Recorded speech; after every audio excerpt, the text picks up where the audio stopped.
to queue in 5 seconds, Mr. Hawksworth.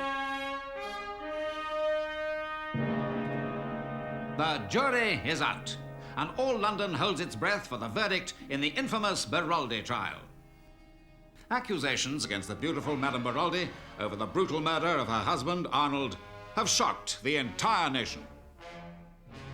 After their wedding 10 years ago, Monsieur and Madame Beroldi took a prominent place in London society, with the couple setting up permanent home here 12 months ago. And it was good news for the capital, too, as Mr. Beroldi established his headquarters in the Port of London. Together with his English partner, Mr. George Connor, seen here with Monsieur Beroldi, they brought valuable income to Britain. Then, tragedy. Masked intruders break into the Beroldi home. Jeanne Beroldi is found tied up. Her husband is stabbed in the heart. And at the memorial service afterwards, Mr. Connor comforts the grieving widow.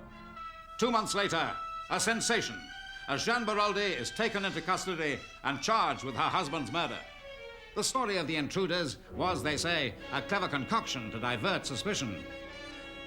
Evidence comes to light of a secret assignation between Madame Beroldi and Monsieur Beroldi's partner, George Connor. But before the police can apprehend him, George Connor flees the country. And so, as Jeanne Beroldi faces the future alone, her 9-year-old daughter Martha fights to hold back the tears. All right, hold it. 85 seconds, Mr. Letts.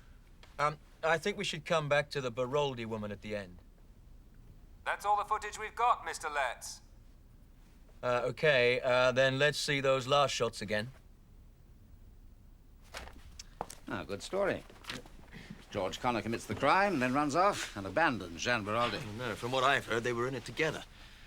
He may have held the knife, but it was Madame Beroldi who guided his hand. When's the verdict? Tomorrow. Well, maybe you can get some more footage later. I doubt it. If Madame Beroldi really did kill her husband, she won't be making any more appearances. Ready, Mr. Letts? Run it.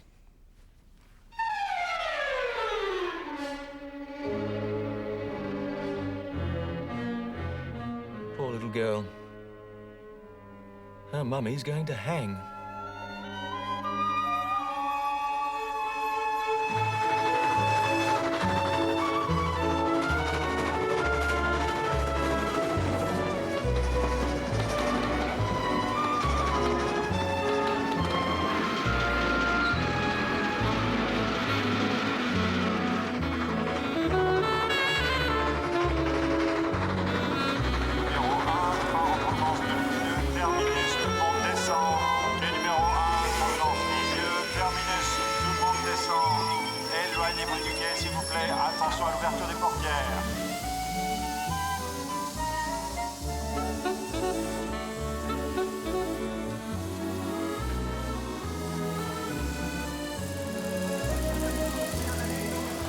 Hastings, to come again to France, c'est magnifique. It will be the experience gastronomique. I'm sure Deauville will be perfect for you, Poirot. So you said, mon ami, when you chose for us a destination. Well, it's famous for its comfortable hotels, excellent food, sophisticated crowd. Yes, but it seems to me, Hastings, that these sophisticated people, they interest themselves mainly in les activités sportives. Yes, well, some people come to Deauville for that, but not everyone. No, for me, Hastings, I interest myself in la bonne cuisine normande. Absolutely. Hastings, this hotel that you have reserved for us, it has a chef of the first order? Oh, top-notch, Poirot. Bon. And the name of this hotel, Hastings, you neglected, I think, to mention it to me.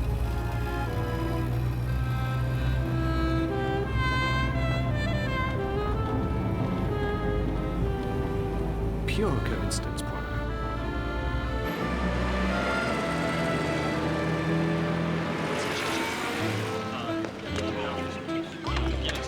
A lot of golfers are very gastronomic, you know, Poirot.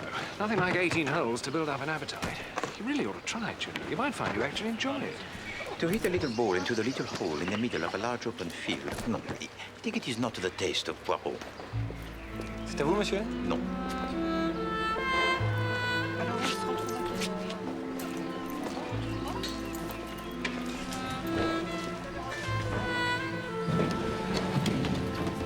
Oh, thank you. À votre service, monsieur.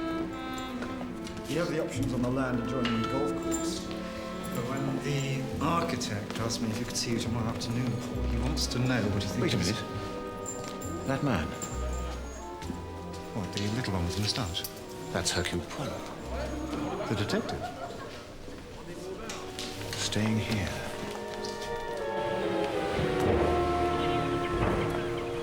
Where's Lawrence, damn him? He's just coming now.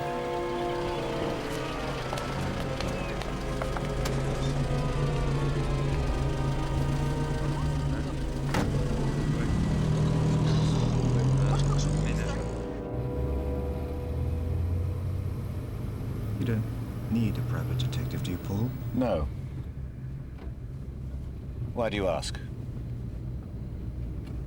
Well, you've been very preoccupied recently. I don't need a private detective, but it's none of your damn business anyway. You're my secretary, Stoner, not my confidant. I'm sorry. It doesn't matter.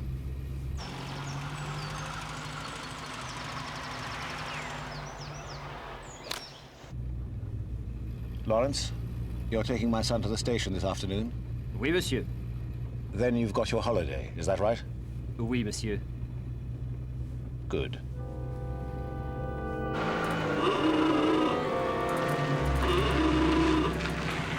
Salut, Jacques.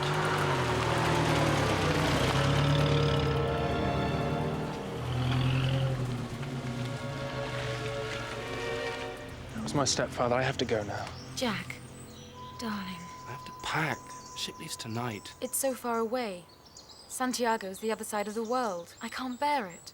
I have no choice. A whole year training for the most important cycling event of the region, and then a week before the off, he springs this on me. Why not refuse? You don't even like him. Why don't you just tell him no? It's only 3 months. I'll be back. Now I know what she felt like. Who? You know who. Isabel. She lost you to me, and now I'm losing you to your stupid business. It's not the same. I love you, Martha. You loved her. Until I met you.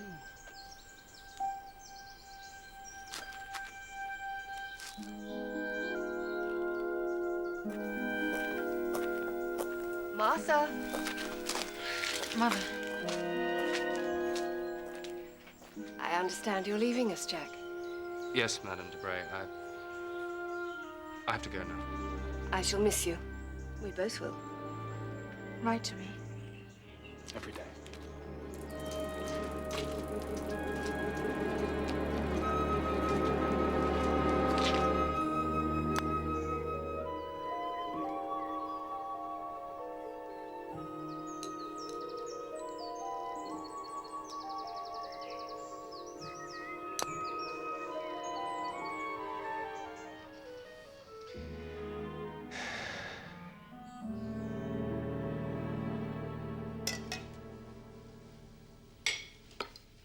Your case is ready, Jack? Yes, Mother. They're in the hall. I told Lawrence to put them in the car. Wish you'd tell me what this trip is all about. 10 days crossing to Buenos Aires and then overland to Santiago. Seems like a hell of a long way to go, just on your say-so. You don't want to be part of my business? I think you're getting me out of the way because you don't want me to see Martha. That's a ridiculous suggestion. Then why all this secrecy? You'll be met at Santiago. Everything will be explained to you. Thank you, Lenny. That'll be all. Yes, Madame Renaud. You know, separating Martha and me will not change my feelings towards her. That's enough. You are only my stepfather. You cannot rule my life. Jack. No. I wish you were dead sometimes. Just once in my life I could do as I pleased.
Was dinner all right, Poirot? Yes, thank you, Hastings. It is indeed fortunate for you that this is a hotel of great comfort and a cuisine most excellent. Thank goodness for that. It's a marvellous golf course. They say it'll be the best in France when they finished it. Oh, so this golf course, it does not have the necessary number of holes? No, it's got 18 holes, but they're extending it. Adding a few more bunkers, that sort of thing. Hastings, what is it, a bunker? Oh, you know, a sand trap. I'm afraid that's where I usually end up. Ah, it is the same in French. Le bunker. Oh. And tomorrow you play, how do you say, the circle? Oh, around, yes. They're lining me up with some people. Mesdames, Messieurs, ladies and gentlemen, je vous présente Isabelle Duvine.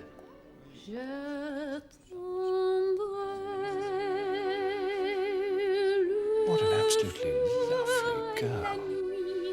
J'attendrai toujours ton retour. J'attendrai qu'à l'oiseau qui s'enfuit vient chercher l'oubli. Mr. Poirot, my name is Paul Renault. May I join you? S'il vous plaît, Monsieur Renault. Mr. Poirot, I happened to see you this morning. It was a piece of remarkable fortune because... Mr. Poirot, I will pay you anything to help me. In what way, Monsieur? I believe I am in danger of my life. What makes you think that? I'm a rich man, Mr. Poirot. I have enemies. May I ask what work is it that you do? I own properties, hotels. This hotel and the golf course are mine. Huh? But I have another business in precious stones. I export them out of Santiago, in Chile. And that's where the trouble began. Fraud, Mr. Poirot, on a massive scale. I can't talk to you here. It's too dangerous. Will you come to my villa tomorrow? It's the Villa Genevieve, just past the Villa Marguerite, on the other side of the links. Oui, d'accord. Thank you, Mr. Poirot. Thank you. De rien, Monsieur Renault.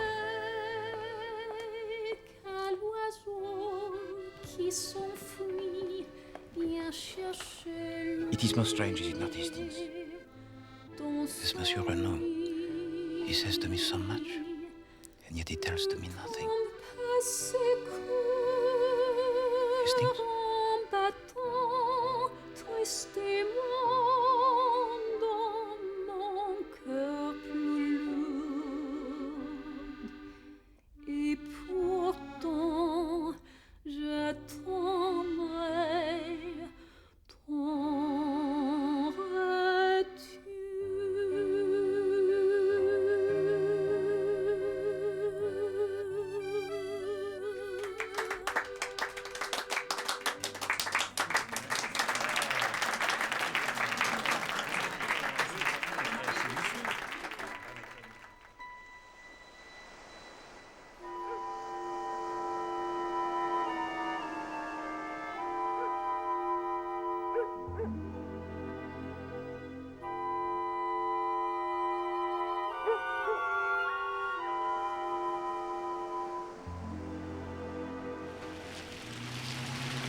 very brave.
Heads? Tails, I think.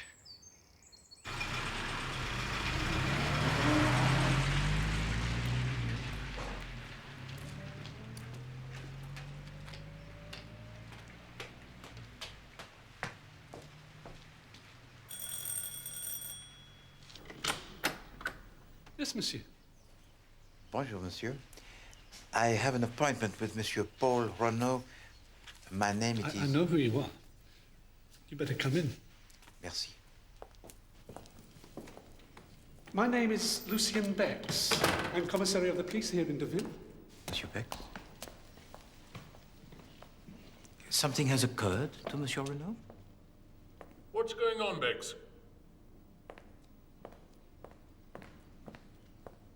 What is, your business with Monsieur Renaud? That is a matter confidential, monsieur. Monsieur Renaud, He's not here. I'm Giraud of the Sûreté. Giraud? That is a name that is known to me. It is a name known to many. And you, monsieur? Monsieur Giraud, this is Hercule Poirot. It's remarkable... Wait a minute, Commissar Bex. Renaud asked you to come here today. Oui? Why? He told me that he considered his life to be in danger. Well, it looks like he went to the wrong man. Monsieur Renaud was abducted last night.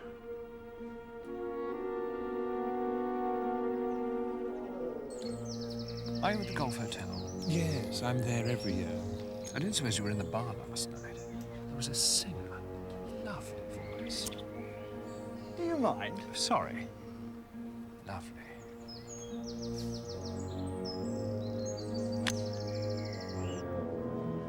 I don't know what woke me up. But when I opened my eyes, there were two men in the room, both wearing masks. So you cannot describe them at all, madame? It was too dark. Obviously. It was the middle of the night. It was 2 o'clock. I heard the clock strike on the mantelpiece. Fortunate? Yes, indeed. Go on. One of them forced a gag into my mouth and tied me up. The other one was standing over Paul. He'd taken a knife from my dressing table, here. It was a gift from my son, Jack. Anyway, he was threatening Paul with it. Did he speak? Yes, in South American Spanish. He was from Chile, I'm sure of it.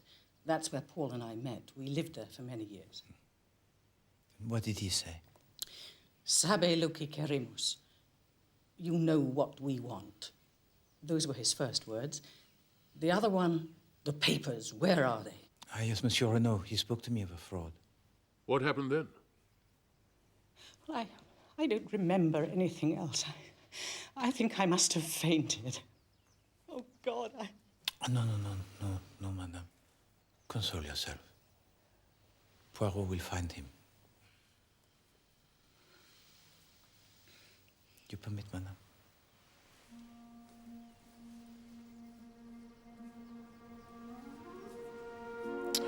Là.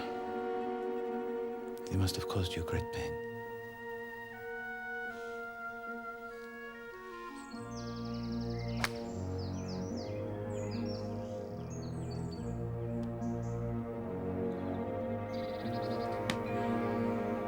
My partner's got his mind on the game. I'll be digging one of those new bunkers through there. Come on, I'll help you find the ball. Thanks. It's my fault, sir. Every night I lock the doors, but last night I was so tired. You failed in your duty. Tell me, Mademoiselle Leonie, at what hour did you retire to bed? At 9 o'clock. Uh-huh. And you heard nothing? No, sir, I didn't hear a sound.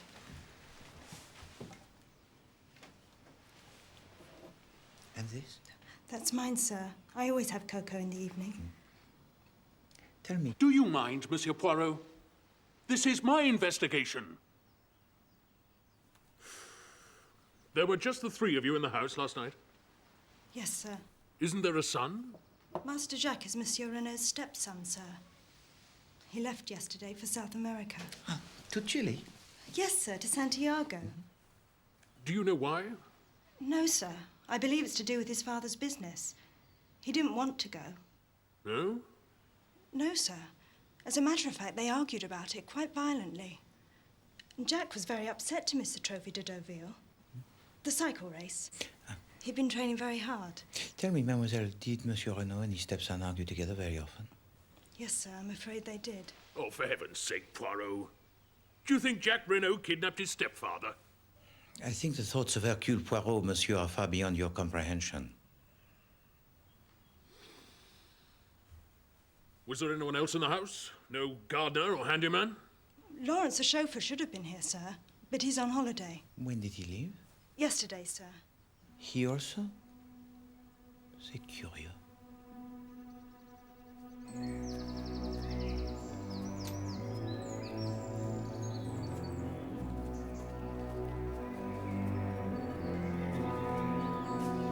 No sign of it? No.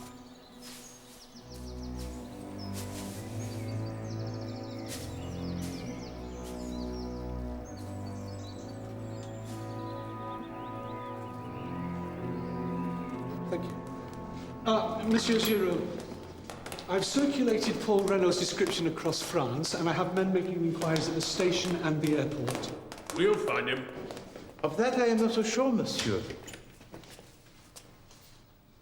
So, what's going on? Who are you? My name is Gabriel Stoner, I'm Mr. Renaud's private secretary. Is there something wrong? Monsieur Renaud has disappeared, abducted by agents from Chile. That's... My God, I thought something was up. What do you mean? Well, he's been very... I don't know, nervous recently. How recently, Monsieur Stoner? Well, in the past couple of weeks. He only came to France a couple of years ago, you know. And before that? He had a business in precious stones in Chile. That's where he made his fortune. But he's a very private man. I don't know much more than that. I see. Where's Eloise? Madame Renaud? Upstairs. I must go to her. Yes, of course. You can go now, Monsieur Poirot. Monsieur Giraud. Do you really think you can just walk in here and take over this investigation? This is my case. And if anyone is going to find Monsieur Paul Renaud, I can assure you it's going to be me.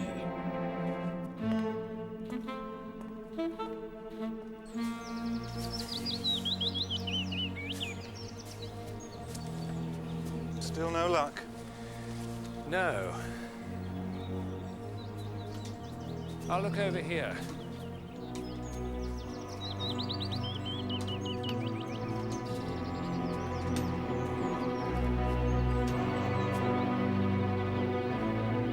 Find anything? Good Lord.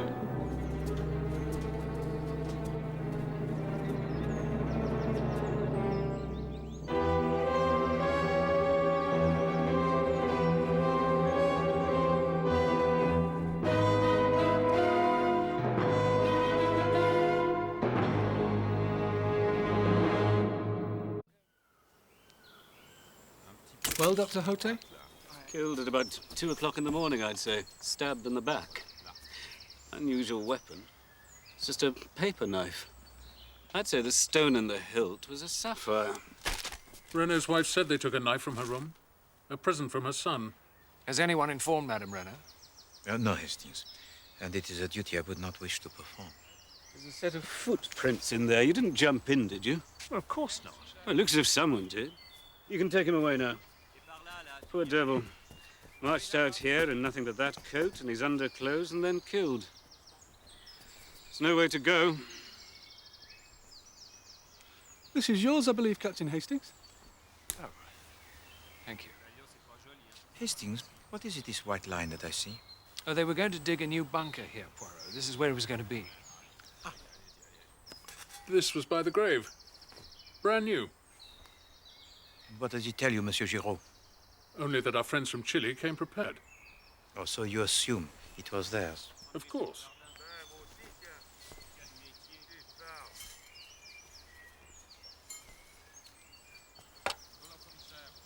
And what of this? It's a piece of lead pipe. Oui. Well, what of it? It also was beside the grave. Paul Renault was stabbed, not bludgeoned, you know. That's only been here for weeks. It's of no interest. Au contraire, monsieur, to Poirot, it is of great interest.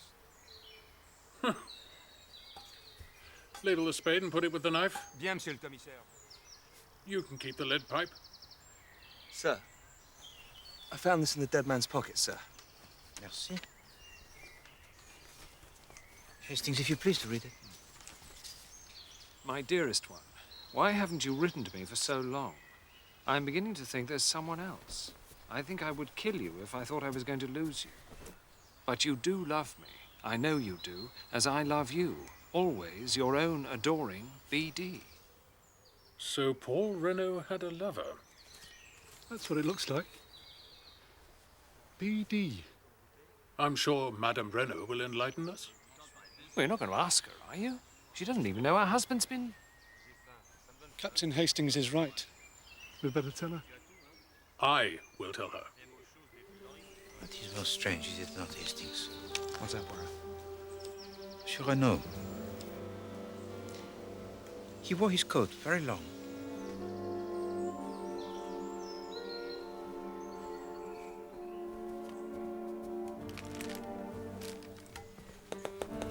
This Giraud. I have heard much about him, Hastings. Who is he? They call him the Pipe because he smokes this pipe ridiculous. He doesn't seem very fond of you. No, that is because he believes himself to be the greatest detective in France. Well, perhaps he is. No, Hastings. Poirot, he is down in France.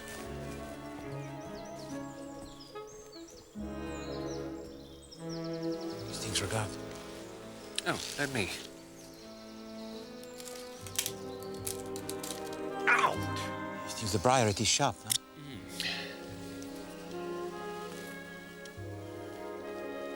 Viens, mon ami. So much for my golf.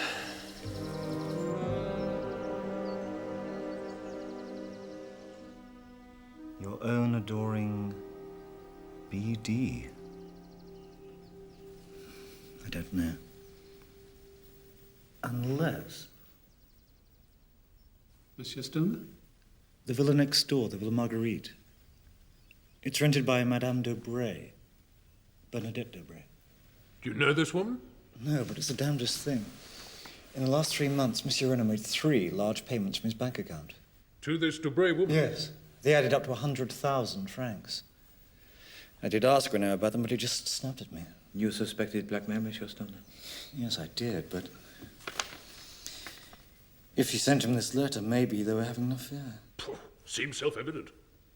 Yet it was so unlike him. Renaud was an odd sort. Very secretive, reclusive even, but he adored his wife.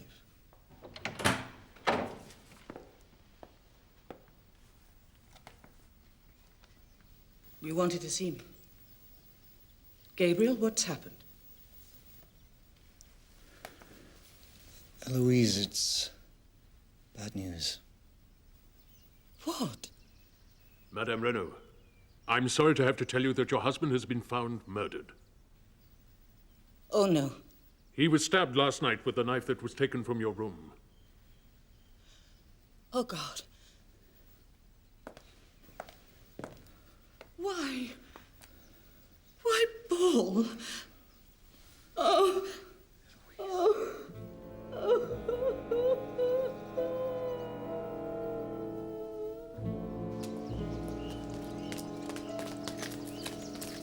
It's this one here. You don't believe her, do you, Poirot? I do not know Hastings. This case, it reminds me of something. I just do not know. This may be unpleasant. Just one moment, Monsieur Hote.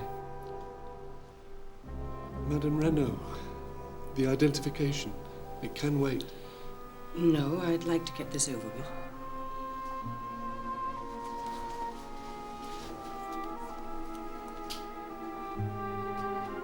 Paul? No. Oh, no. No! Take her back to the Villa Genevieve.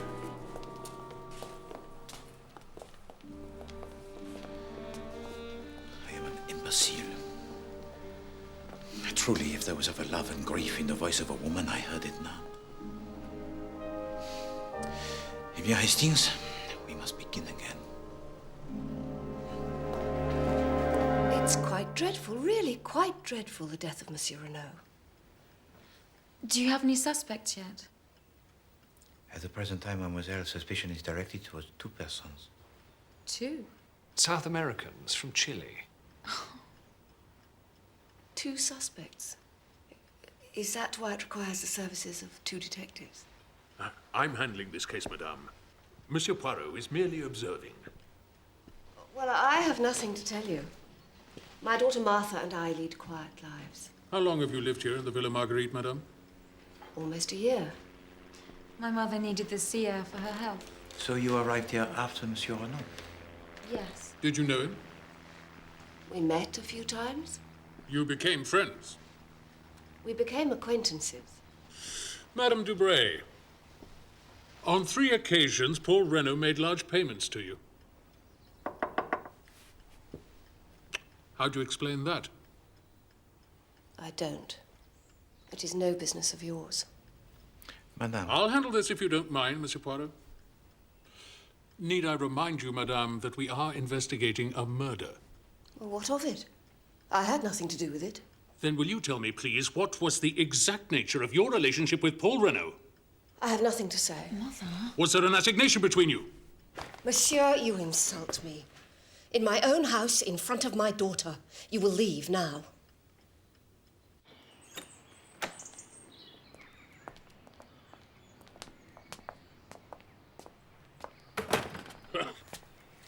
Your methods leave something to be desired, monsieur. My methods work, Monsieur Poirot. As if you insist on staying around, you'll find out. But on that I do insist, monsieur. Waste your time if you want to. But I will find the murderer of Paul Renaud before you. And that is a promise. You would stake on that your reputation? I would stake anything. In fact, I'll tell you what. How about a wager, Poirot? And what would you wager against me, Monsieur Giraud? Name it. Very well, I will tell you. That famous pipe of yours. My pipe? Oh, oui, mais bien sûr. It is, how do you say, your trademark. If I solve this case before you, I will have the pipe. Very well. And what is your trademark, Monsieur Poirot? How about that famous moustache? You can't be serious. What better way to show the world who was the master here? You lose, you shave your moustache. What do you say? Poirot.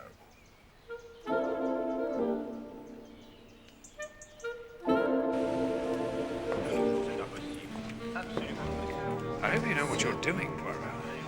Mon ami, you must not concern yourself with Giraud. But tell me, Hastings, what is your opinion of the two ladies that we met at the Villa Marguerite? Well, I don't know about Madame de Bray, but it seems to me that her daughter, Martha, was worried about something. She certainly had the eyes most anxious, did she not?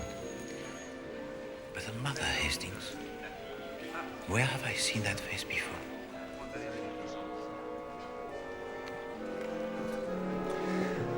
I thought I might go for a swim before breakfast tomorrow, Poirot. It is a madness, that Hastings, and suffered only by the English.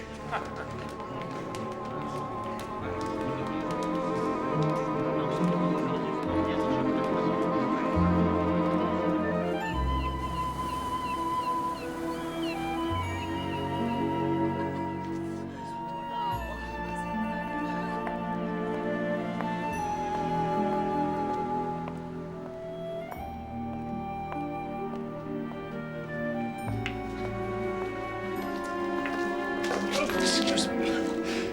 But don't I know you? Do you? You're the singer from the hotel the other night. You must have a good memory for faces. Well, no, but I thought you were splendid. Really wonderful. That's kind of you. I'm Isabelle Duveen. Arthur Hastings. Have you been in? Yes, it's freezing. You're shivering. I was in Honfleur last year and Paris before that. But I like Deauville best. When did you come here? At the start of the season. Deauville is so beautiful. And I was happy here. Very happy. I thought it all went wrong, really. Is that why your songs are so sad? Votre addition, monsieur. Oh, thank you.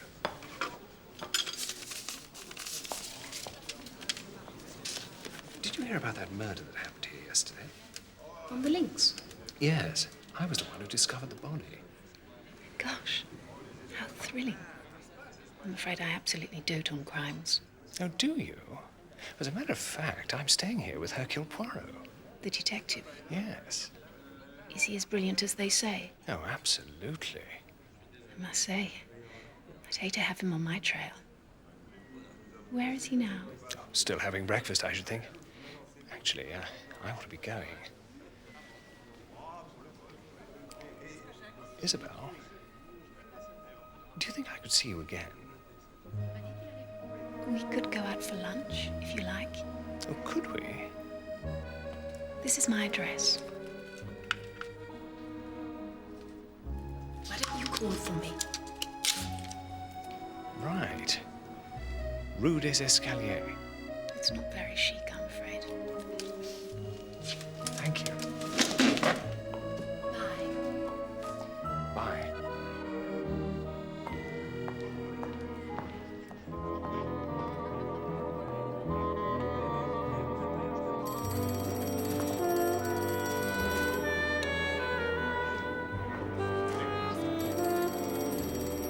Hastings! How very kind of you. You arrive at last. Oh, steady, old Poirot. As a matter of fact, I just met someone. Someone? A young lady, no doubt, huh? Ah, Hastings. Your face is as the open book. But there is no time to talk about this now, mon ami. We must go at once. Monsieur Jacques Renaud has returned to Deauville, and Giraud is interrogating him at the prefecture.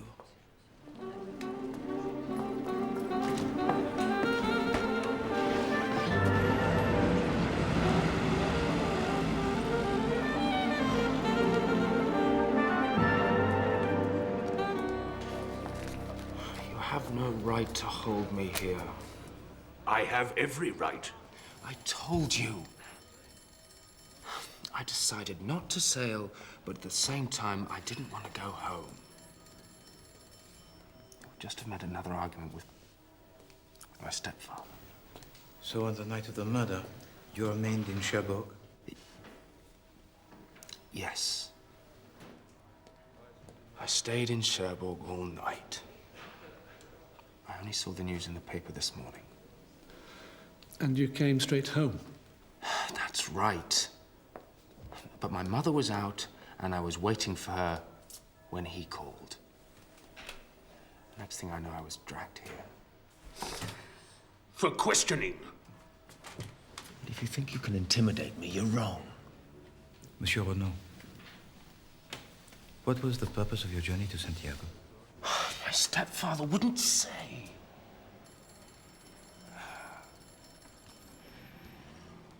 He seemed to think there was some sort of fraud going on, something to do with his business in precious stones. Couldn't have come at a worse time for me. In what way? It's the race this week. The Trophy de Deauville. You're taking part? Yes. I came 5th last year. I mean to do better this time. That is, unless you intend to keep me here. No, Monsieur Renaud. You may go. If you don't mind, Monsieur Poirot, that decision is mine to make. Pardon, monsieur. You wish to arrest Monsieur Renaud? Not yet.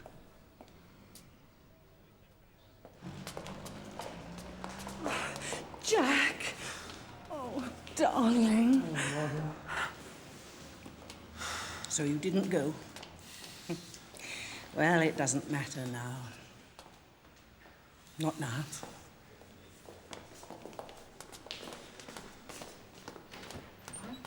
Monsieur Poirot? Oui. Ah, merci. What is it? It is the coat of Monsieur Renaud. Jack Renaud? Yes, sir. I took it off him this morning. Monsieur Poirot asked me to hold it back. Merci. If you please, Hastings. Hey, you take your orders from me, not from Monsieur Poirot. Is that clear? Yes, sir. Sorry, sir. What the hell do you think you're doing? Measuring the coat. I can see that. Just as I thought. What? The coat. It is short.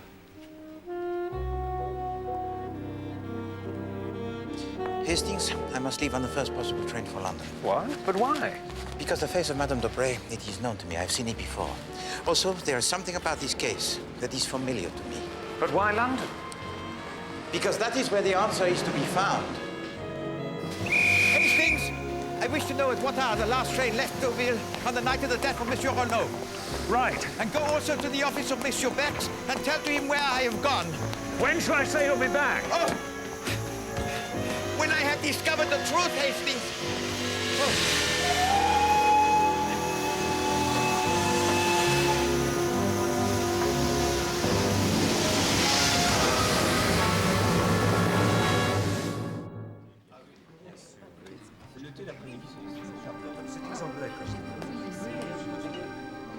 How's the Deauville sole? Delicious. You're not married, are you? Oh, good heavens, no. Have you ever been? No. I don't know. I suppose I never found the right girl. You're lucky. Am I? The right girl, the right man. No one can hurt you more. How did you come to be hurt, Isabel? Forget it. I don't want to spoil a nice lunch. Tell me about the case. Have you found these mysterious South Americans yet? No. Poirot seems to think they don't exist. It doesn't make sense. Go on. Paul Renaud, a multimillionaire who seems to have no background or history, is found stabbed in the back on a golf course. Yes. Well, if he wasn't abducted and taken there, what was he doing out on the links in the middle of the night, wearing only a coat and underclothes? I see what you mean. Personally, I suspect his wife. Madame Renaud? Why? Well, if Poirot's right, and there were no intruders, she must have made them up. And the only reason she'd do that is if she killed him herself. But did she have a motive? Well, there's always money. Paul Renaud was a very rich man. And it seems he was having an affair with his neighbour, Bernadette Debray. How did you find out that? She wrote him a letter. She signed it BD.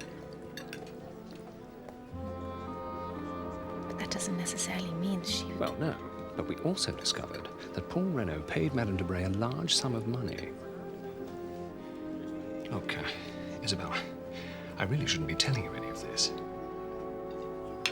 My lips are sealed.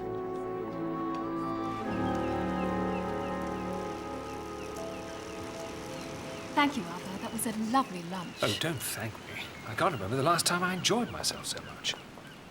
Where are you off to now? Oh, I have to do something for Poirot. He wants me to go and see the commissaire of police. Oh. Do you mind if I tag along? Why would you want to do that? I enjoy your company. And I told you, I'm absolutely fascinated by crime. Right.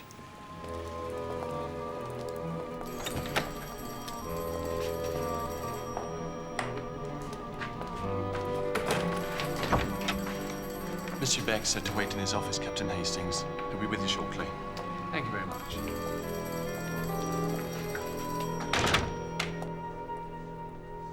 Is this where he lived? Yes.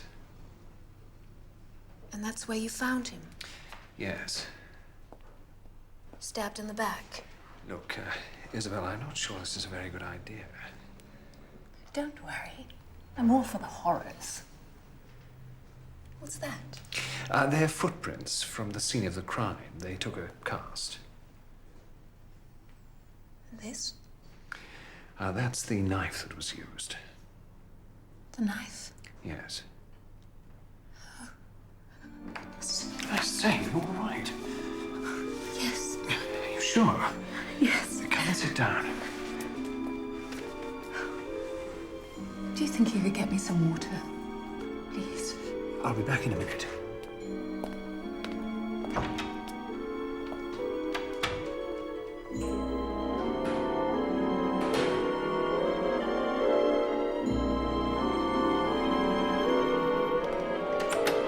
Women and crime, Captain Hastings, they don't mix. She was all right to start.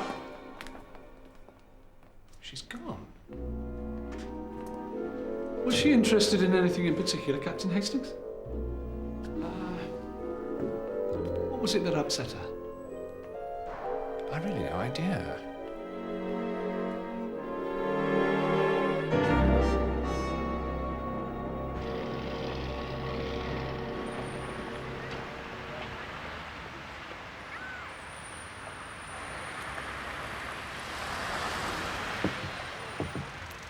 Monsieur Lex? Ah, Mr. Poirot.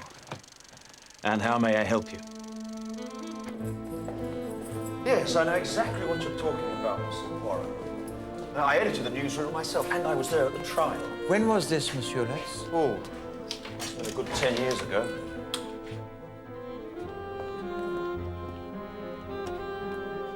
Ah, there we are. The Baroldi case. I wonder if you could help me. Monsieur? I'm making inquiries for a friend of mine. I need to know what time the last train left Deauville 2 nights ago. Tuesday, monsieur. That would have been the 7 minutes past 12 to Paris. You didn't happen to see 2 foreigners getting on? South Americans? No, monsieur. How about this man? Giraud. Have you seen him? Well? Yes, monsieur. But he wasn't getting on the train. No? No. He arrived on the last train from Cherbourg. I noticed him because he appeared to be so nervous. And what time was that? 11:40. Jack Renault. That story about the masked intruders, the ones who supposedly abducted Arnold Baroldi, it was all made up. And this Madame Baroldi, it was her hands, was it not? They were not fastened together tightly? That's right. That's what gave her away. Her lover, George Connor, didn't want to hurt her. Ah, yes, it all comes back to me now. Madame Baroldi, she did not hang. No, she... Ready, Mr. Letts? Run it. Masked intruders No, break into before the Baroldi verdict was house. passed, Jean Baroldi is she admitted her story was a lie, threw herself on the mercy of the jury. It was a sad day as the The real murderer was the partner, George Connor, she said. It was all his plan. He'd killed her husband and forced her to go along with him. Personally, I think there was more to it than that. If you're pleased to tell me. Well, he may have struck the blow, but she planned it. And of course, it was Madame Beroldi who inherited from her husband the money from his coffee business. Absolutely. She had nerves of steel, that woman. In a way, I think she was rather horrible. And this George Connor, was he arrested? No, that's him there. But before the police can apprehend him, Connor flees the country. A face that is to me most familiar. He managed to escape the country.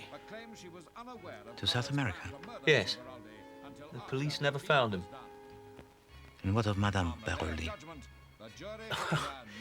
The amazing thing is she was acquitted. Well, it was quite a performance. That's her there with her daughter after the verdict.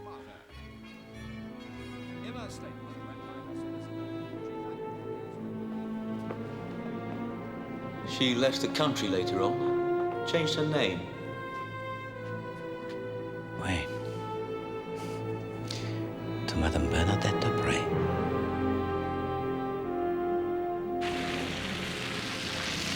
With the station master's evidence, my case is getting stronger by the minute.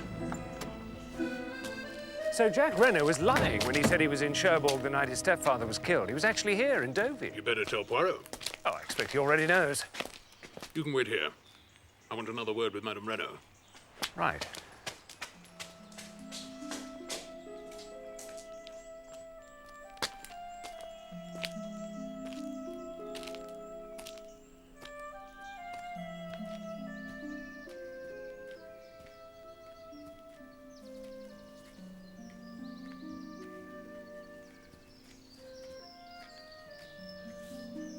Martha, calm down. Calm down. It'll be all right. It'll be all right. Why can't it be over, Jack? This whole horrible business. It will be soon, darling. And then, what about us? You know what I want, Martha. I can't live without you.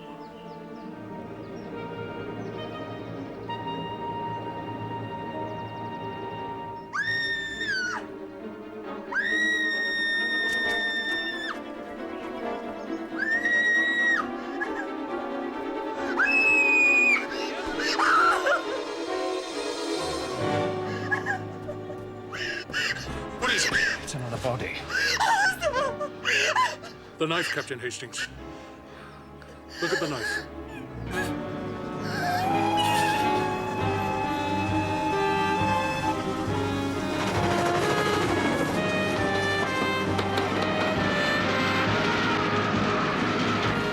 Numéro 1, tout le monde descend. Terminus. En ville, tout le monde descend.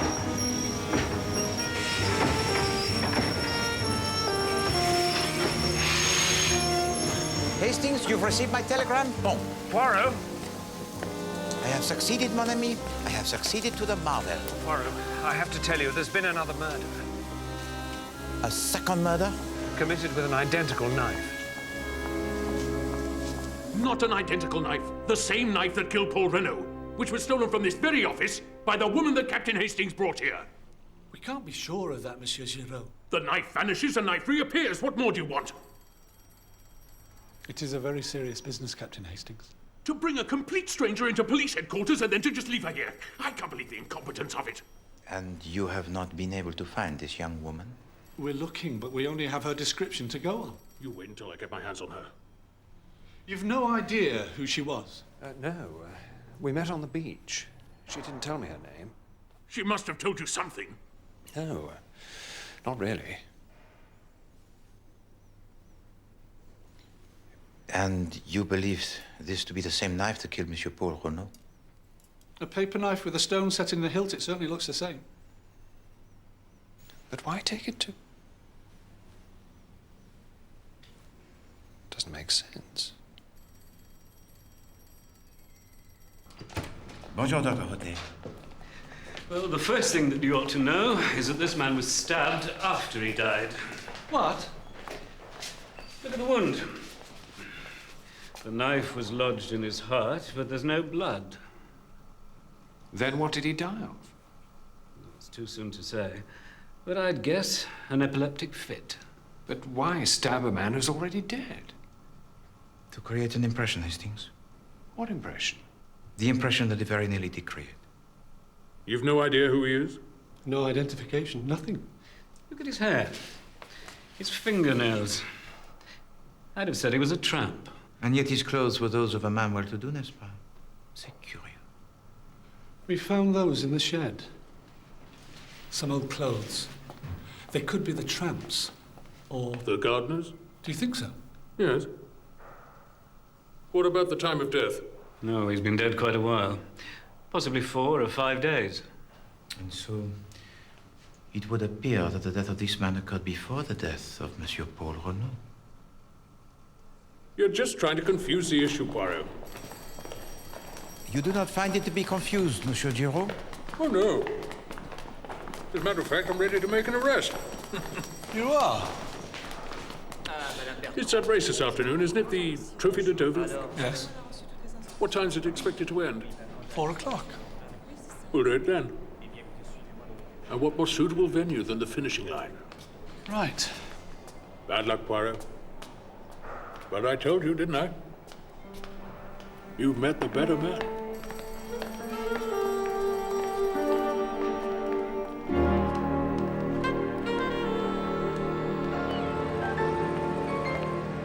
So you see, mon ami? It is what I found out in London. And that is the key to this mystery most bizarre. I just can't believe it, Poirot.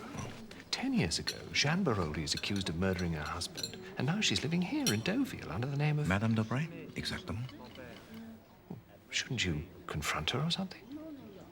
I think it will serve no useful purpose, Hastings, and after all, to change her name, it is no crime. But it must have been she who murdered Paul Renaud. And the motive, Hastings? Well, the letter. She said she would kill him rather than lose him. But that is because you still assume that the BD of the letter refers to Bernadette Dobray. But of that we have no evidence. But it's the same crime, Poirot, the fake abduction. No, mon ami. You forget. It was 10 years ago that Madame Dobray, or Jeanne Baroldi, as she was then called, invented the story of the masked intruders. Now, it is her neighbor, Madame Renaud.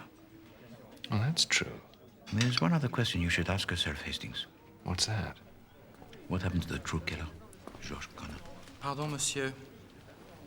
There's a young lady in reception asking to see you. To see me? Oui, monsieur. Perhaps it is the young lady of your acquaintance, Hastings. Oh, you mean? Ah, yes, of course. Her name, it is still unknown to you. Yes. Eh bien, we shall see.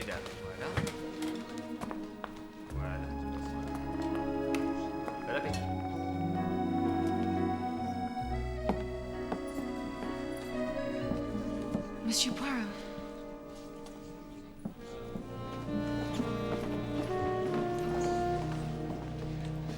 I hope you'll forgive me coming here. I had to see you. Mademoiselle.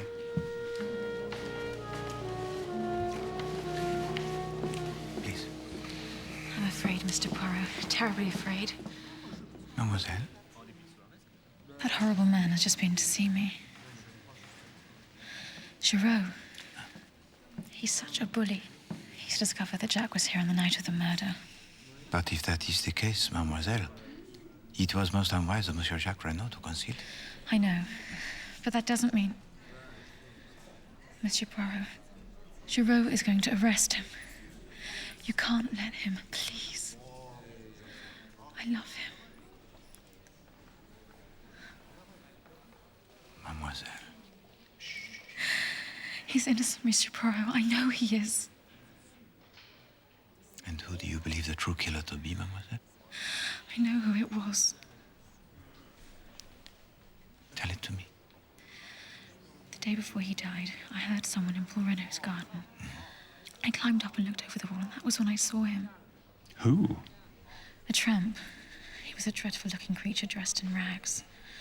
Paul Renaud tried to calm him down, but he wouldn't listen. He was demanding money. And you believe that this was the man? Jack and his stepfather had their differences, but... Mademoiselle, if I am to save Monsieur Jacques Renaud, It is necessary that I speak with him without delay. You're too late. The race, it'll be starting in a few minutes' time. The race that Giraud mentioned. He said he was going to be at the finish. Oui. Mademoiselle, you and your mother will be there? Yes. Hastings and I also. Fear not, mademoiselle. All will be well. Thank you, Mr. Poirot. Thank you.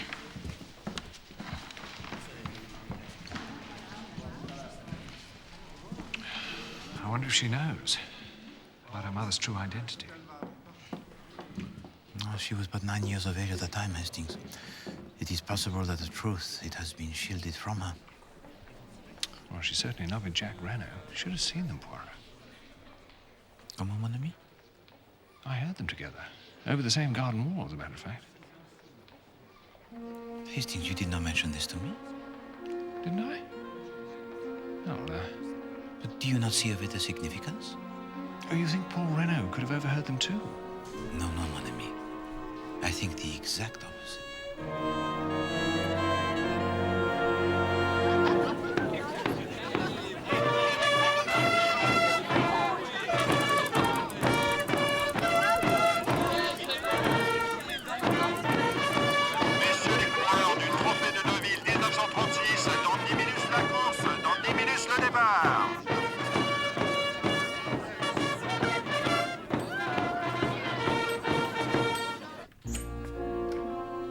Bonjour, mademoiselle. Monsieur Poirot. Mademoiselle, if you please, I wish to see the room of Monsieur Jacques Renaud. I'm sorry, sir, but Monsieur Renaud is not here. Mademoiselle Leonie, I am perhaps all that stands between your master and the guillotine. His life, it is in your hands.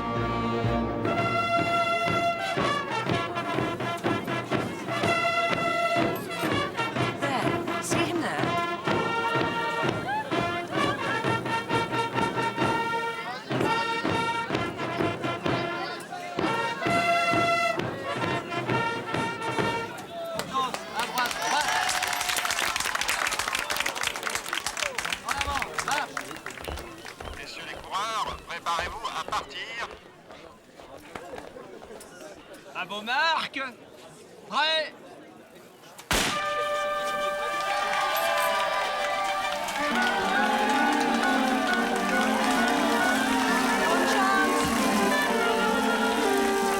First his coat, now his shoes. What are you expecting to find?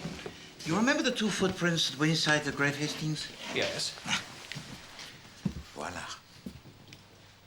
So Jack was there? Oui, mon ami. And I have no doubt that these will match the cast in the office of Monsieur Pex. I thought you were trying to save him, not incriminate him. I'm trying to comprehend him, Hastings. Oh, I don't understand.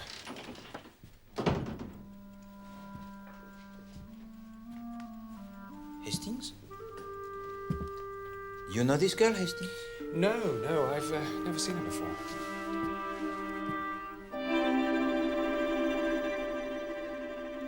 Oh, there is only the signature. Bella Duveen. Bella?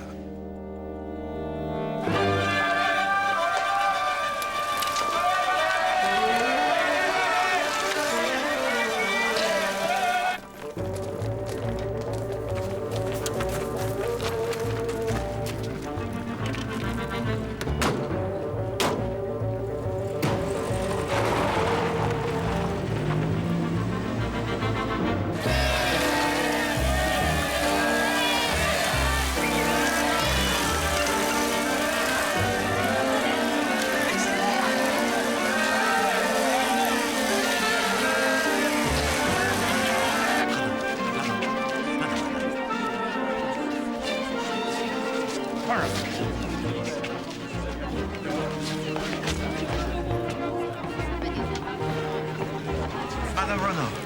Monsieur Poirot? Where are the cyclists? They should be here any moment. No sign of Giraud. Why are you here? To speak with your son.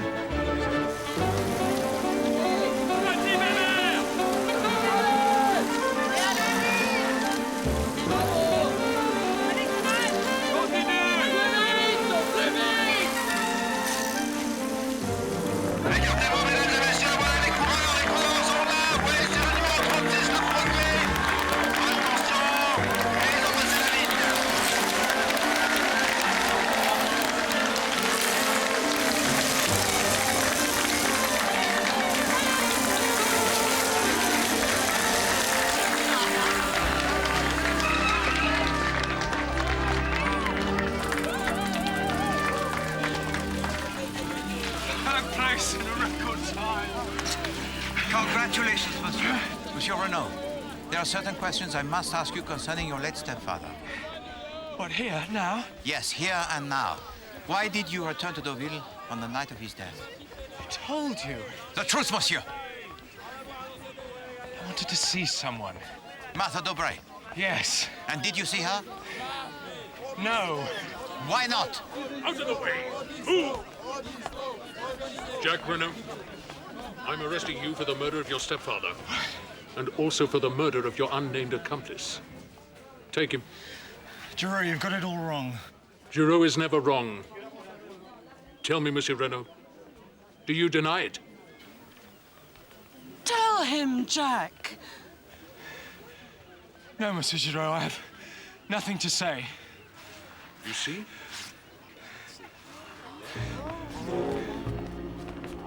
You'd come here to arrest him yourself, hadn't you, Poirot? Well, I beat you. By a whisker.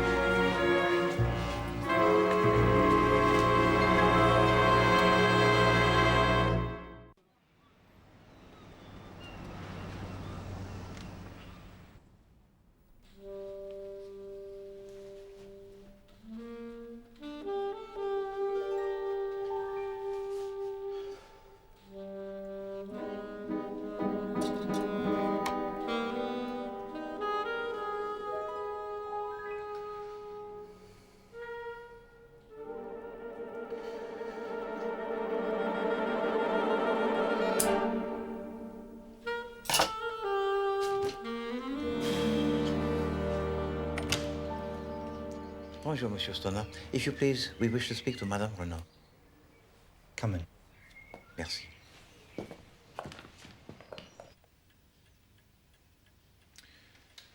Madame Renaud, I am here in the interests of your son, Jacques Renaud. Is there anything you can do for him? Mais oui. But in order to help him, the events of the night that his stepfather died must come to light. Of course. All of them.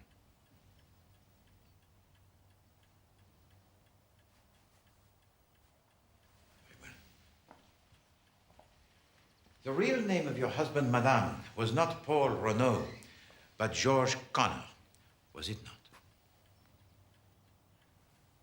Yes. You mean the man wanted 10 years ago for the murder of Honorable Beroldi? My God. And you met him after he has escaped from England to South America? Yes. But you must believe me, Monsieur Poirot. He wasn't a bad man. That woman used him. Jeanne Beroldi. Madame Dubray, as she calls herself now. 10 years ago, she told Paul that she was in love with him. But it was all a lie. She wanted her husband's money, and she used Paul to get it. And she persuaded him to murder her husband? Yes. Then she laughed at him, told him she wanted nothing more to do with him. And then, when the police discovered the truth, she betrayed him. This George Connor, he made his fortune in the business of precious stones whilst in Santiago. And it was there that he met you and your son? Yes, Jack worked for him. That's how we met. And you married and came to live together here? How do you know all this, Monsieur Poirot? The eyes of Hercule Poirot, Madame. They see everything. 10 years after his escape from England, Georges Connor comes to Deauville. He has made for himself a fortune in Chile, and he now uses this money to establish himself here in France. But somehow, his old lover, Jeanne Beroldi, has managed to track him down, and now, calling herself Bernadette Debray, taunts him by taking the very house next door. The money that she has inherited from the murder of her first husband has long ago been spent, but she now sees that her knowledge, it can bring her new fortune.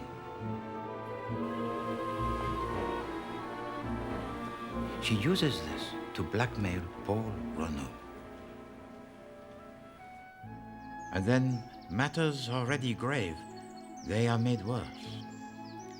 Jacques Renaud falls in love with a beautiful girl he sees almost daily, Martha, the daughter of the woman that Paul Renaud hates and fears.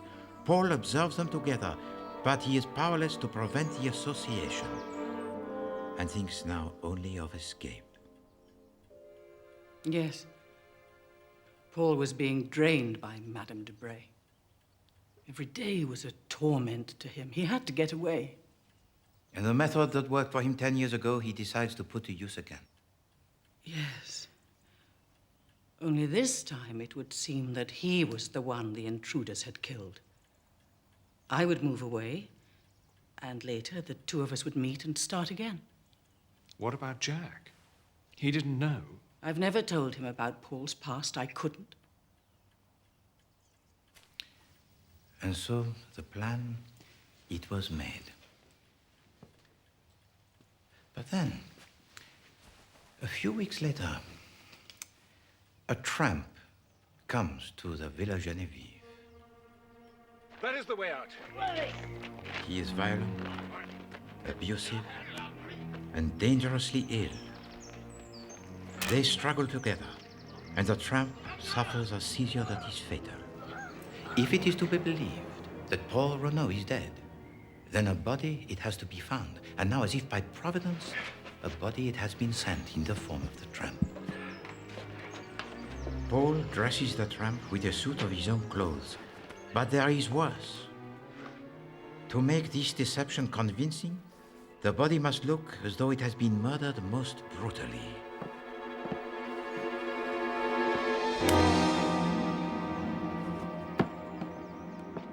It is a dreadful deed that to make the semblance of murder.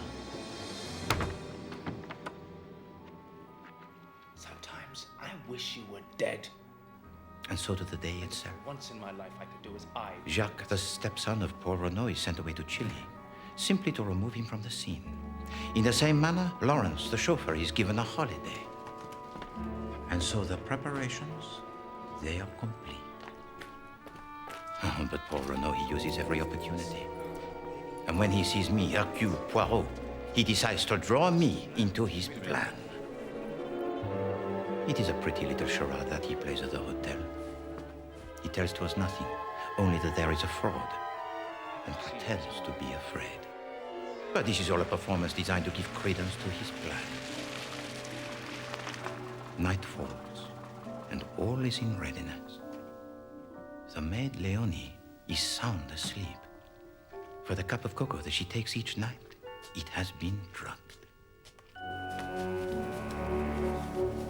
And now at last, Paul Renaud puts into action his plan, repeating the events of 10 years before. He ensures that the ropes, they cut into the wrists of his wife. For this time there must be no mistake.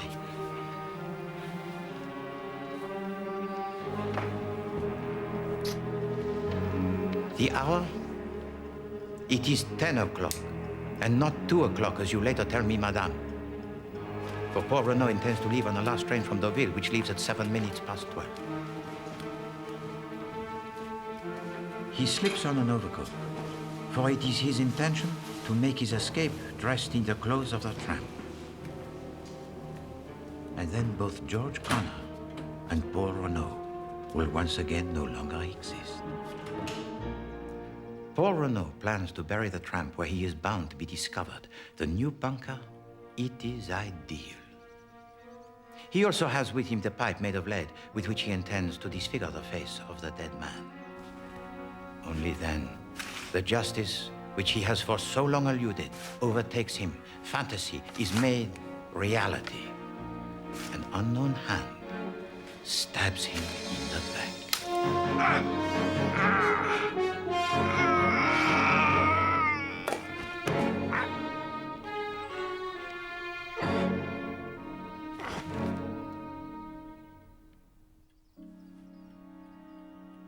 So someone learned of the plan to fake his death and used it to kill him. Oui, mon ami. And if I may say so, madame, when you heard of his death from Monsieur Beck's, your performance, it was superb. But you weren't convinced? No. But then when you saw his body in the mortuary? But it was horrible. Horrible. It shouldn't have been, Paul. It shouldn't. You have suffered an ordeal, madame. I salute your courage. My God. You knew nothing of this, Monsieur Stoner? No, of course not. Nothing at all. You never even suspected that your employer, he was in hiding from the British authorities? No, why should I have?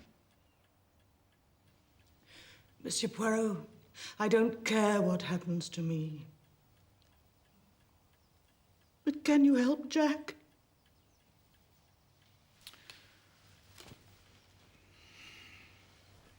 Eh bien, the preliminary hearing, it is set for tomorrow, is it not?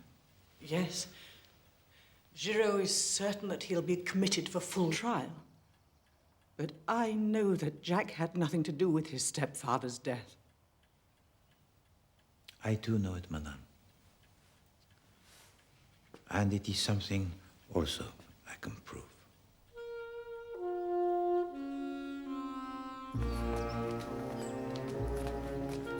How can you prove that Jack didn't murder Paul Renault? Eh bien, that is simple, mon ami. On that night, there was a witness who has yet to come forward. Who? Hastings, it is for you a dilemma, is it not? You search for the truth, and yet of it you are always afraid. What do you mean? I speak of Mademoiselle Belle Duvine, mon ami. You can't protect her no longer. I must speak with her at once.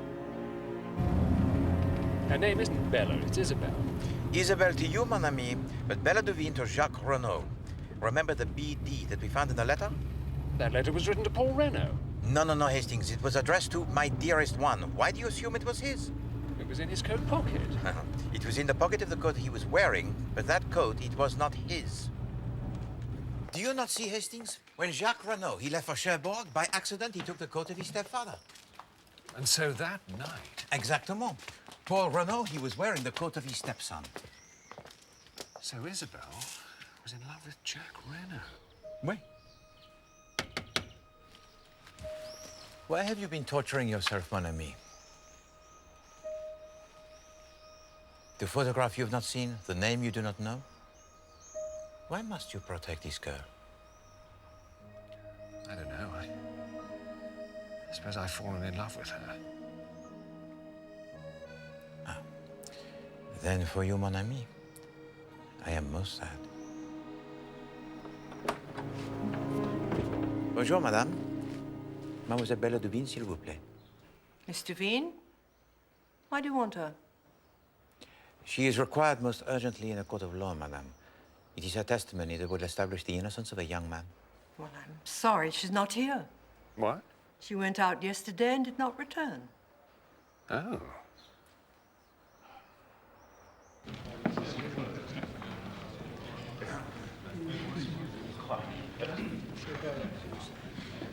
Ah, Poirot. There's something you owe me, I think. The game is not over yet, Monsieur Giraud. No?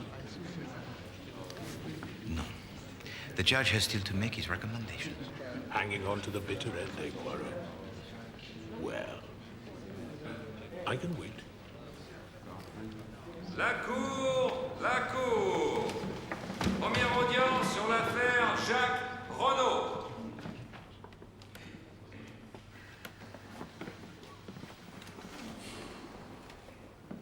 I have examined the papers set before me by lawyers for the prosecution and defense, and I have just a few questions I wish to ask. Monsieur Renault, do you deny that you were in Deauville on the night of the crime? No, I was here. And did you say to your stepfather that same day, I wish you were dead, then I could do as I pleased? Your Honor, my client has been under considerable nervous strain. I wish to place it on record, but... Yes, Mr. Crozier. Do you understand, Monsieur Renault, that on the answers you have given me, I have no alternative but to commit you for trial? Yes. Very well then.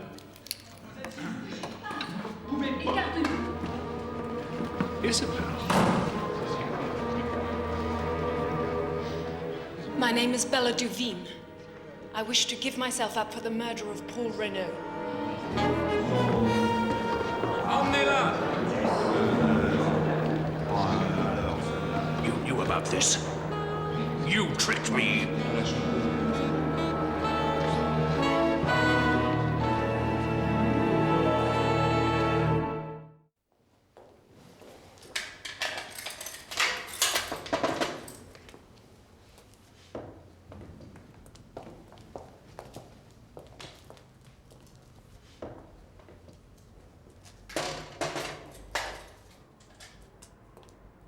So, Mr. Poirot, we meet at last.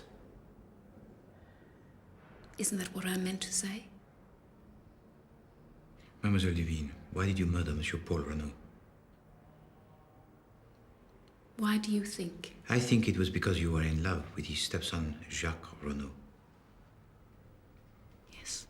But he had left you for Martha Dobray, and it was Jacques Renaud that you threatened to kill in your letter. You got the wrong man. You thought Paul Renaud was his stepson. It was dark, and he was wearing the wrong coat. I don't want to talk about it. Then tell me, Mademoiselle Duveen, why did you take the knife from the office of Monsieur Bex? To protect myself. And this knife, it was yours? Yes.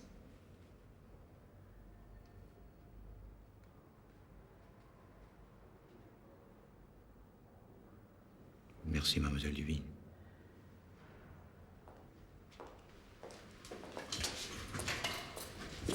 Poirot.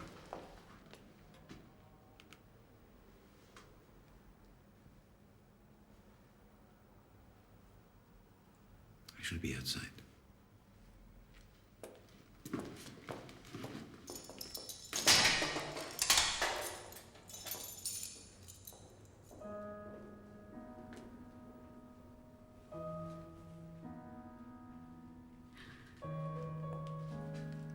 I owe you an apology. No. Yes. I saw you at your hotel. You recognized Poirot. Yes. That's when I decided to use you. To find out what you knew. But the things I said, Arthur, I wasn't just pretending. You said you were in love with Jack Renaud. I was. Once. And now?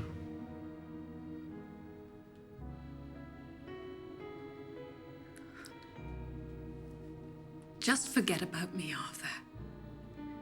You're a kind man. If only we had met before. Maybe.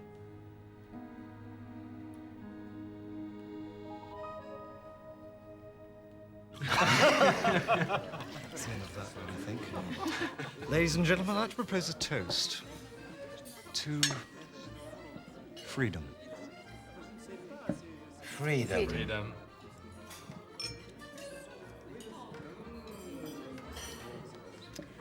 And to us, Jack. To a new life together.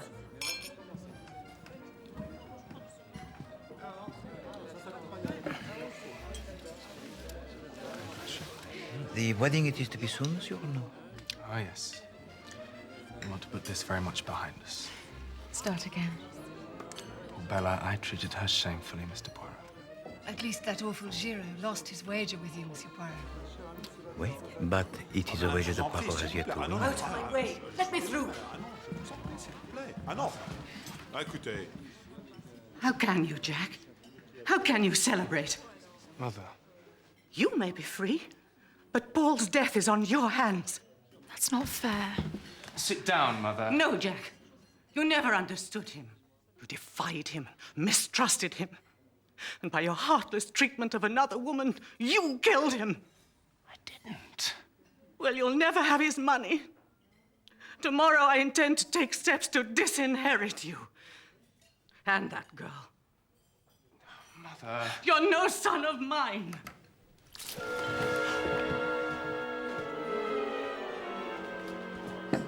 Take me home, Leonie.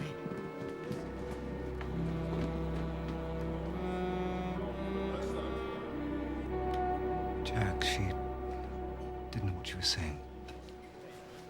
She did.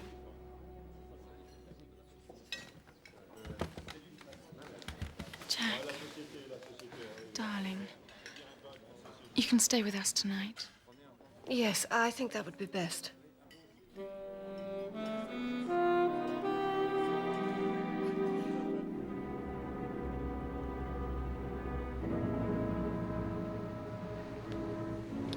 Poirot, I wish you'd explain to me what we're doing here. We're watching the house, mon ami. Well, I know that, but why? There's only Madame Renaud in there.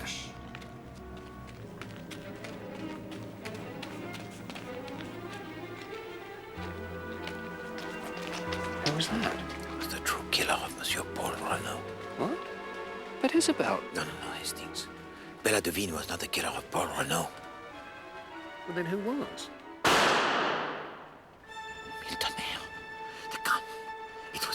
To my plan. Allons-y, vite!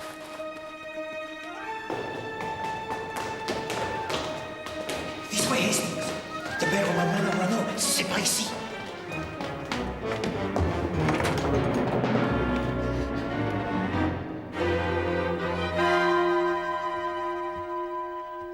She came just as you said she would, Monsieur Poirot. She tried to smother me. I was waiting just like you told me to, but when she saw me, she took out a gun. There was a struggle and it went off. I'm afraid she's dead.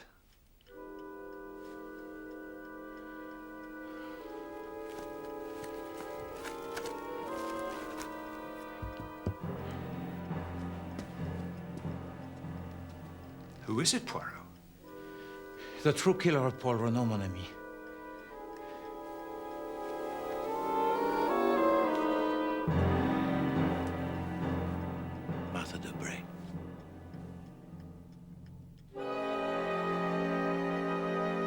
No, you cannot arrest me. I have done nothing. Madame Dubray, you are being held as an accomplice to murder. No, I need to speak to Martha. Where is Martha?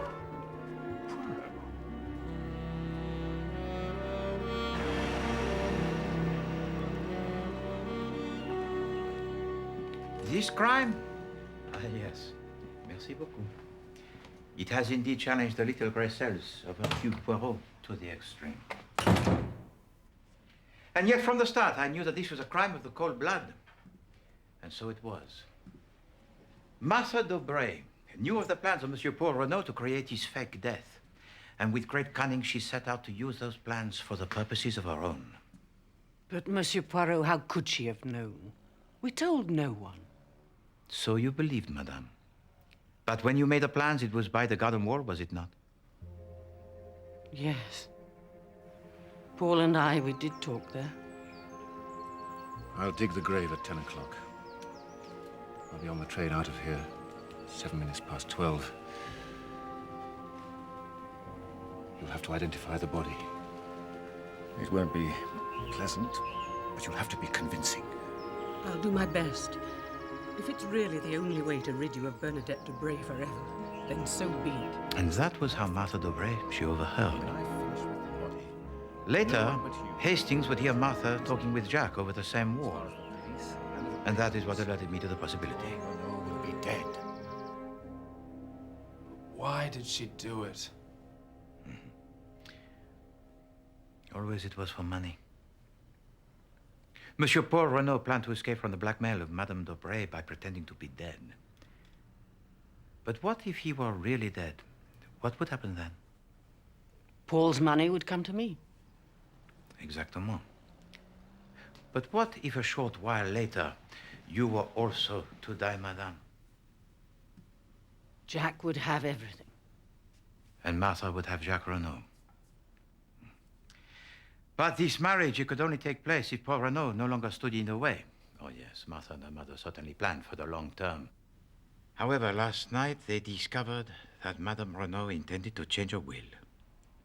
And that forced them to act at once. Oh, God, what devils. Well, Alors Madame Renaud played the part I suggested to her. And that was to force the hand of Madame Dobray.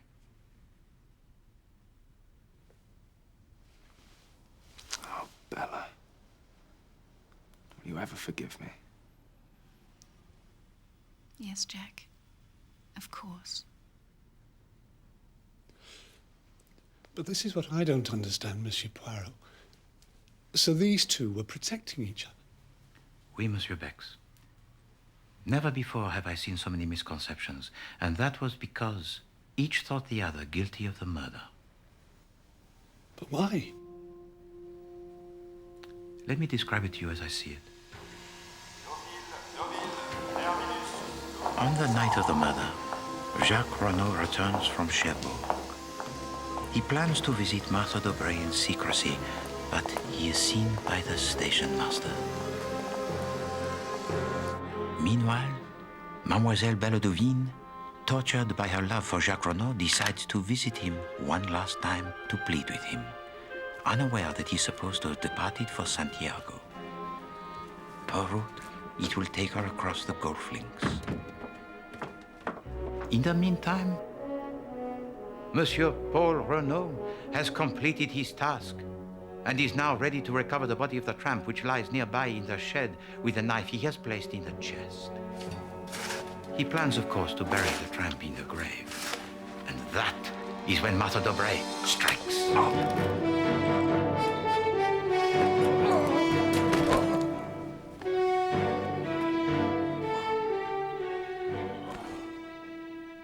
However, at this moment, a figure approaches. Martha Dobray flees from the scene. The route of Monsieur Jacques Renaud, it has taken him also across the golf links, where he makes a discovery most terrible. The body of his stepfather.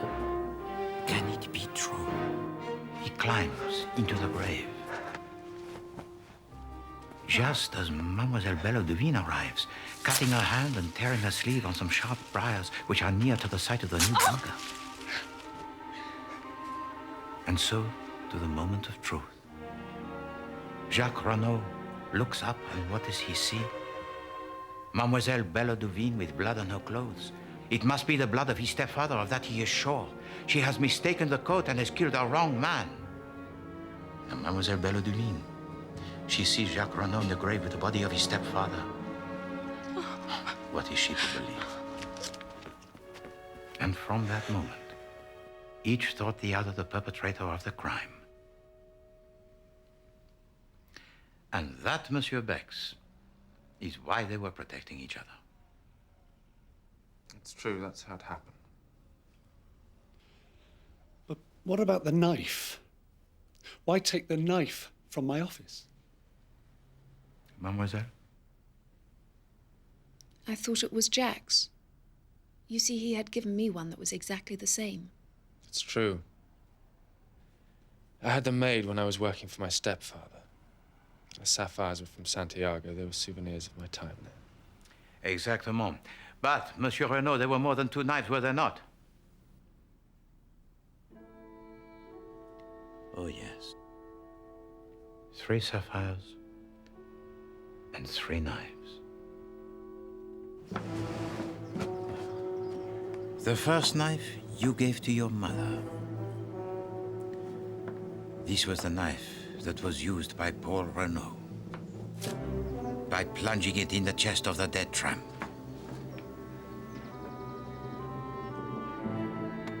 The second knife you gave to Mademoiselle Bellodovine, but this knife, it played no part in the events that followed. Because it was the third knife that Mademoiselle Bellodovine took from the office of Monsieur Bex. This was the knife that was used to kill Monsieur Paul Renaud. Tell me, Monsieur Jacques, this third knife, to whom did it belong? I gave the third knife to Martha Dobray. Excuse me?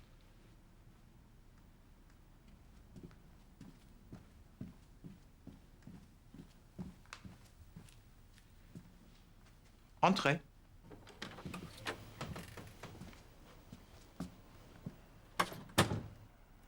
Monsieur Poirot? Monsieur Giraud? This is yours, I think.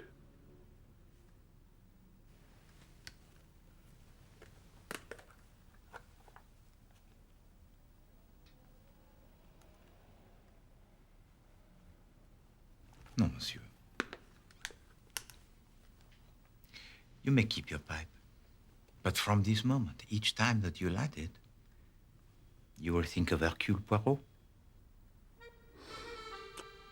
Yes, I will.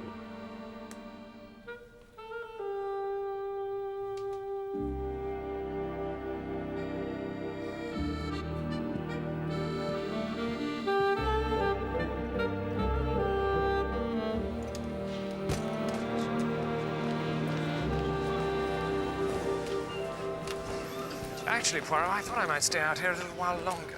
But of course, Hastings, you wish to improve your disability on the limbs. What? Oh, my handicap. No, it's not that. I just don't feel ready to come home yet. You speak of Mademoiselle Duveen. A girl who could do what she did for Jack Brenner. She must really love him. And yet, Hastings, there are men who do not deserve such love from a woman. And then, return home only when you are ready, mon ami. Until then, au revoir. Merci. Au revoir, monsieur. Merci.